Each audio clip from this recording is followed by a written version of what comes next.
Houthi Yaman membagikan rekaman detik-detik penembakan pesawat nirawak milik Amerika Serikat. Rekaman tersebut dirilis pada Sabtu 19 April 2025 lewat saluran resmi Houthi. Diketahui pesawat nirawak MQ-9 Amerika itu ditembak jatuh saat melintas di langit kegubernuran Sana'a. Rudal permukaan ke udara buatan Yaman sukses menjatuhkan drone tersebut dalam sekejap.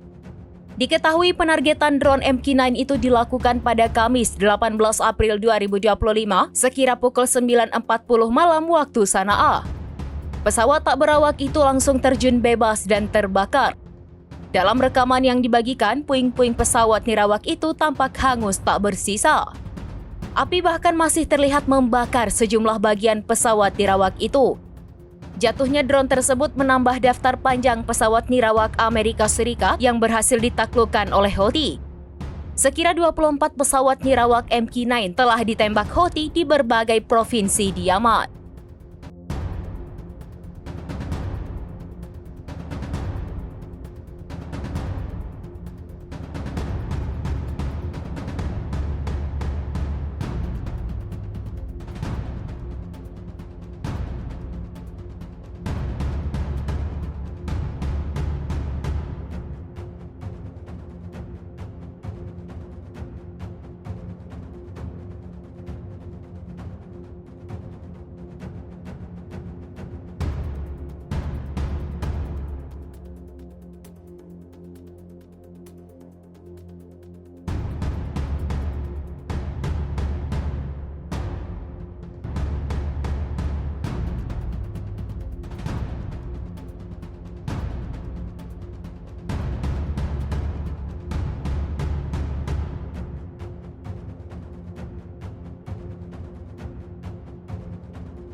Download Tribun X sekarang, menghadirkan lokal menjadi Indonesia.